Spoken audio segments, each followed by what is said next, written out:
judul Invisible Evidence. Film ini bercerita tentang gadis buta yang menjadi saksi atas kasus penculikan. Dia berusaha sebaik mungkin untuk mengungkap kasus tersebut agar si penculik segera ditangkap oleh polisi. Akankah dia berhasil melakukannya dan bagaimana cara dia mengungkap kasus tersebut? Film dimulai ketika seorang gadis terbangun saat anjingnya datang menghampiri. Dia adalah Sarah, gadis muda yang tidak bisa melihat dan hidup seorang diri. Sarah sangat menyayangi anjingnya yang bernama Ben dan selalu merawatnya dengan baik. Untuk menjalani hidupnya, dia dibantu oleh smart assistant yang terpasang di rumah dan ponselnya. Suatu ketika, dia ditemani Ben pergi ke akademi polisi tempat di mana dia pernah bersekolah. Sarah bertemu dengan salah satu pimpinan di sana dan meminta kepadanya untuk menerimanya kembali di akademi dengan alasan dia sudah bisa membaca dan menulis menggunakan sistem Braille, juga mampu mengoperasikan komputer dengan efisien. Dalam kilas balik, tepatnya 3 tahun lalu, Sarah menjalani sesi pelatihan pasukan khusus dengan baik. Setelah itu, dia pergi ke sebuah klub malam tempat di mana adiknya tampil sebagai DJ. Dengan marah, Sarah menerobos klub malam itu, mencabut kabel listrik dan menyeret adiknya keluar. Sang adik yang tidak terima marah saat dia diminta untuk meninggalkan kebiasaan buruknya itu dan fokus pada sekolahnya. Namun apa boleh buat, Sarah adalah kakak yang tegas yang tidak segan memukul adiknya jika dia salah. Setelah mengikat tangannya dengan bandana, Sarah memasukkan adiknya itu ke dalam mobil dengan paksa dan mengaitkan sabuk pengamannya agar dia tidak bisa bergerak. Setelah itu, mereka pulang dan terungkap bahwa kedua orang tua mereka sudah tiada. Sebagai kakak, Sarah memegang tanggung jawab untuk mendidik adiknya itu dengan baik. Sang adik yang masih tidak terima terus mengoceh dan menyalahkan Sarah atas tindakannya yang selalu mengatur. Pertengkaran mereka yang semakin hebat membuat Sarah tidak fokus berkendara dan akhirnya mereka mengalami kecelakaan. Sarah terjatuh saat dia berusaha menyelamatkan diri, sementara adiknya masih terikat kencang di dalam mobil. Di saat yang sama, bensin yang bocor mulai menetes diikuti oleh percikan listrik dari kabel yang terputus. Dengan lemas, Sarah bangkit dan berusaha menyelamatkan adiknya itu, namun sayang, mobil itu meledak dan adiknya tidak terselamatkan. Sejak saat itu, Sarah mengalami kebutaan dan dia terpaksa keluar dari akademi polisinya. Sepulangnya ke rumah, Sarah mendengar berita tentang kasus hilangnya para gadis yang belakangan ini marak terjadi. Tidak lama dari itu, dia pergi ke rumah lamanya untuk memperingati hari kematian adiknya. Bibinya yang datang berkunjung menyarankan Sarah untuk menjual rumah tersebut karena sudah lama tidak dihuni. Sarah menolak karena itu adalah bagian dari kenangan masa lalunya. Di malam harinya, Sarah pulang bersamaan dengan hujan yang deras. Dia menunggu taksi online di sebuah halte bersama beberapa orang lainnya. Namun satu persatu di antara mereka pergi hingga akhirnya menyisakan Sarah seorang diri. Setelah lama menunggu, taksi online pun tiba. Supir memanggil Sarah untuk masuk, berusaha ramah dan memberikan sebotol air minum kepadanya. Namun, gelagat supir itu semakin mencurigakan saat dia memaksa Sarah untuk meminum air tersebut. Karena terus memaksa, supir tidak fokus dan akhirnya menabrak pejalan kaki.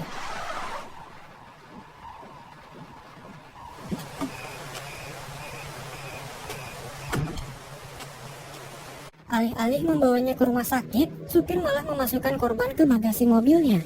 Sarah yang menyadari sesuatu ikut keluar bertanya apa yang telah terjadi.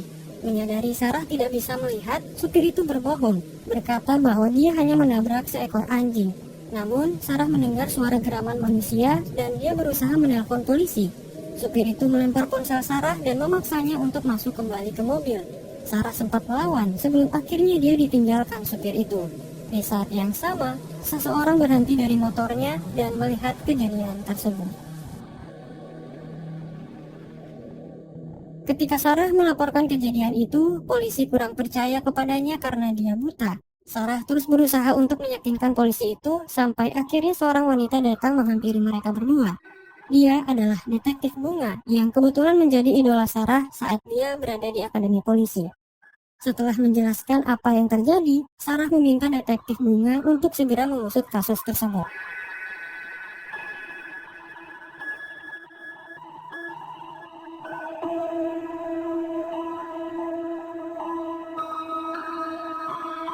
Sementara itu, supir tadi meletakkan korbannya di atas meja dan menyetubuhinya setelah membuatnya pingsan. Setelah melakukan aksi bejatnya itu, pelaku membakar barang-barang korban termasuk buku catatan milik Sarah yang tertinggal di mobilnya.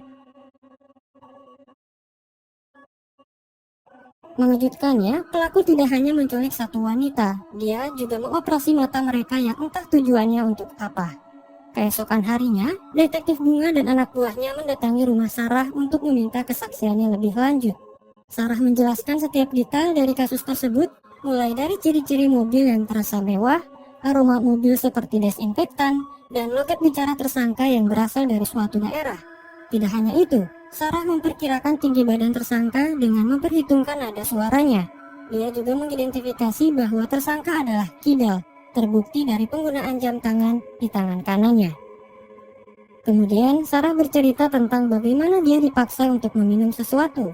Dirasa sudah cukup, detektif Bunga pergi untuk melanjutkan investigasinya.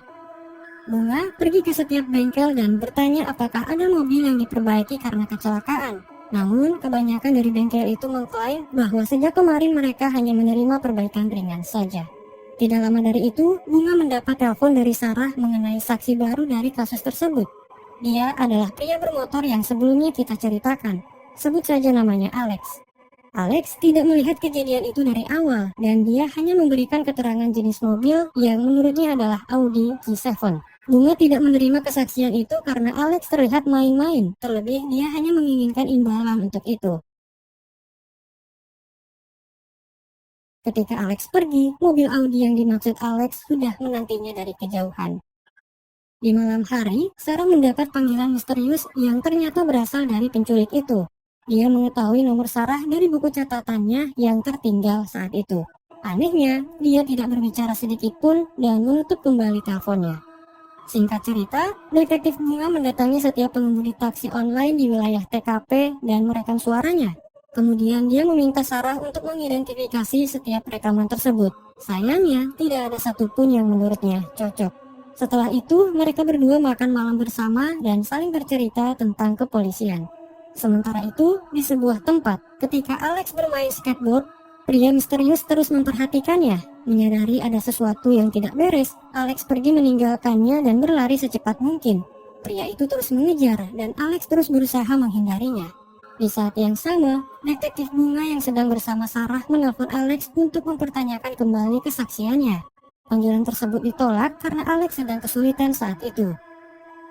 Setelah berhasil menyembunyikan diri, ponsel Alex kembali berdering dan akhirnya dia tertangkap. Ternyata pria itu adalah penculik yang sudah mengamati gerak-gerik Alex selama ini, dan dia bermaksud untuk menyingkirkan saksi kejahatannya. Setelah membenturkan kepala Alex dan membuatnya pingsan, pelaku pergi meninggalkannya karena ada seseorang yang mendekat. Panggilan masuk yang masih berdering di handphone Alex dijawab oleh seseorang yang menemukannya. Alex yang tidak menyadarkan diri dibawa ke rumah sakit. Saat itu, Sarah mencium aroma desinfektan yang serupa dengan aroma mobil penculik. Dari apa yang Sarah pelajari, dia yakin betul bahwa minuman yang diberikan kepadanya mengandung sejenis obat bius yang disebut kloroform, di mana benda itu hanya bisa didapatkan oleh staf medis. Sementara itu, detektif Bunga merenungkan kembali kesaksian Alex sebelumnya mengenai mobil Audi yang dia maksud.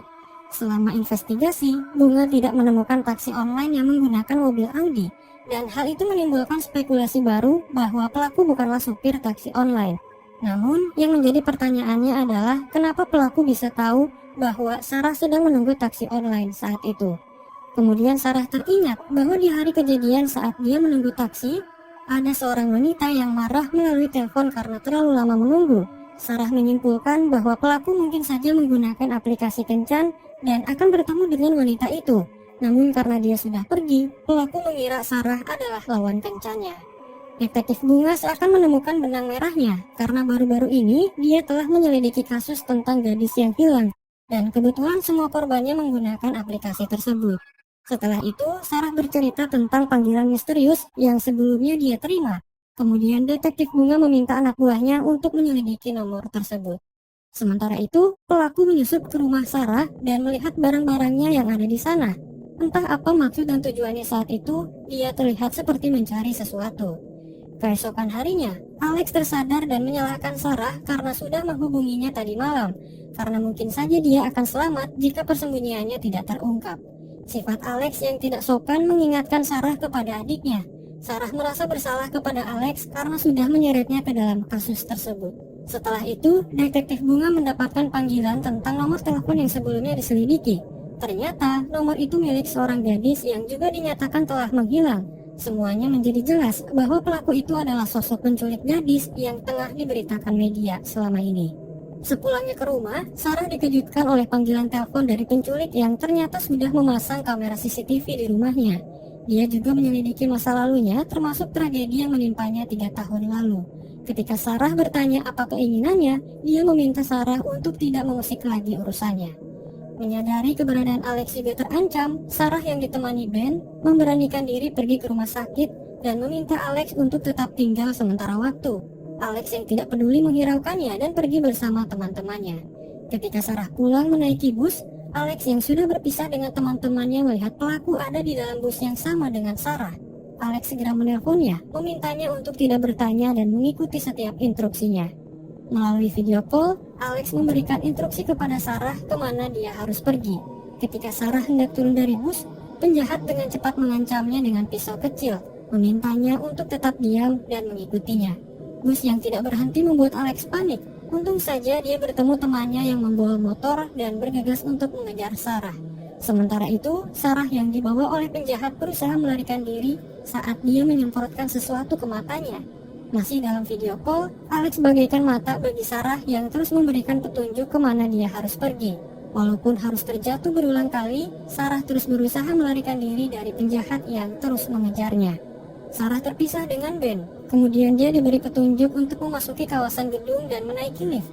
Sayangnya, penjahat itu berhasil mengejarnya dan membuatnya pingsan. Ben yang terpisah akhirnya kembali menyerang penjahat itu dan menyeretnya keluar dari lift.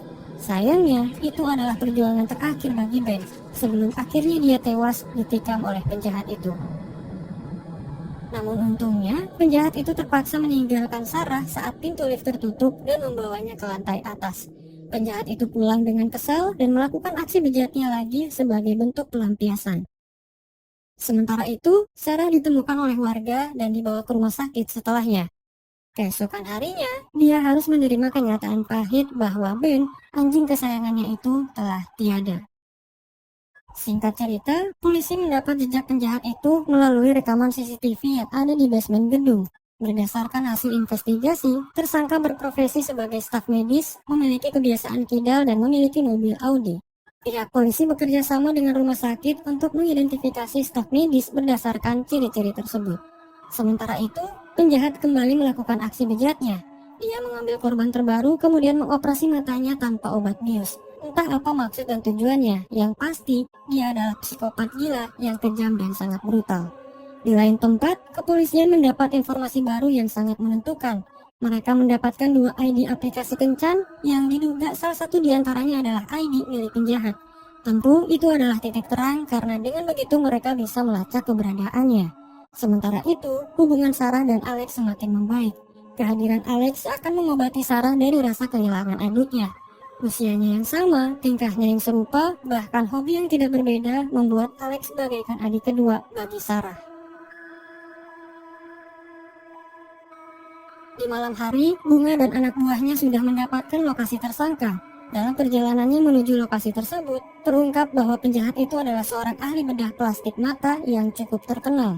Dia juga berkencan dengan salah satu wanita yang awalnya adalah kliennya sendiri. Namun anehnya, tidak ada informasi tentang mereka baru-baru ini. Tidak ada riwayat panggilan, tidak ada transaksi kartu kredit, dan semuanya seakan menghilang di telan bumi. Sementara itu, kita diperlihatkan dengan sosok wanita yang menjadi kekasih penjahat itu. Dia terbaring lemah karena terus diberi obat bius. Dalam kilas balik, hubungan mereka awalnya terlihat baik-baik saja. Namun semuanya berubah ketika bagian itu memaksa kekasihnya untuk mengoperasi matanya supaya terlihat lebih sempurna. Kekasihnya menolak, membuat penjahat itu marah dan menyerangnya dengan emosi yang tidak terkendali. Kembali ke masa sekarang, Bunga dan anak buahnya tiba di lokasi. Penjahat itu menyadari kehadiran mereka dan menyiapkan senjata. Sementara itu, Bunga berpencar dengan anak buahnya dan menemukan mobil Audi yang dimaksud Alex selama ini. Dia juga menemukan tumpukan plat nomor palsu di dalam gudang. Tiba-tiba, penjahat itu menyerang Bunga dari belakang. Bunga sempat melawan sebelum akhirnya dia ditikam dan tidak menyadarkan diri. Kemudian, penjahat itu pergi meninggalkan Bunga setelah mengambil handphonenya. Sementara itu, anak buah Bunga yang ada di dalam rumah menemukan korban yang terbaring. Dia segera menelpon polisi untuk datang ke lokasi tersebut. Setelah itu, ia menemukan Bunga yang dengan lemas memintanya untuk segera membantu Sarah. Di saat yang sama, penjahat itu mendatangi Sarah yang kebetulan sedang ditemani Alex di rumah lamanya. Alex yang mengetahui keberadaannya mulai menghadang penjahat itu dan meminta Sarah untuk segera memanggil polisi. Sarah bergegas menuju kamar untuk mencari ponselnya, namun sayang, ponsel itu terjatuh dan Sarah tidak bisa melihatnya. Alex terus berusaha menahan penjahat, sementara Sarah memutar otaknya untuk mengelabui penjahat itu. Keadaan semakin mencekam ketika hujan mulai turun. Sarah berhasil mengecoh penjahat dan menemui Alex yang terbaring lemah di lantai bawah. Ketika Sarah membawa Alex menuju gudang, penjahat melihatnya dan mulai mengejar. Ketika penjahat itu mendobrak gudang, Sarah menyiramnya dengan minyak dan kemudian membakarnya. Sarah memanfaatkan momen itu untuk melarikan diri, namun sayangnya penjahat itu tidak menyerah. Dia kembali setelah api di tubuhnya padam, mencekik Sarah dan membantingnya hingga dia lemas, tidak berdaya. Ketika penjahat itu hendak membuka celananya, Alex bangkit, memukul penjahat itu dan pergi melarikan diri dengan Sarah. Namun upayanya gagal karena berdebah itu terlalu kuat untuk mereka hadapi. Di bawah hujan yang lebat, penjahat itu mencekik Alex yang berteriak kepada Sarah untuk melarikan diri. Sementara itu, Sarah terdiam saat dia mengingat kembali masa lalunya. Dia berteriak dan berkata bahwa dirinya tidak seperti dulu lagi, yang meninggalkan adiknya begitu saja. Ketika penjahat itu mendekatinya, Sarah meraih skateboard yang ada di taman, lalu menghantamkannya dengan kuat tepat di kepala penjahat itu. Film ini berakhir ketika Sarah memeluk Alex yang masih tersadar, diikuti dengan bayangan masa lalunya yang bertemu dengan sang adik.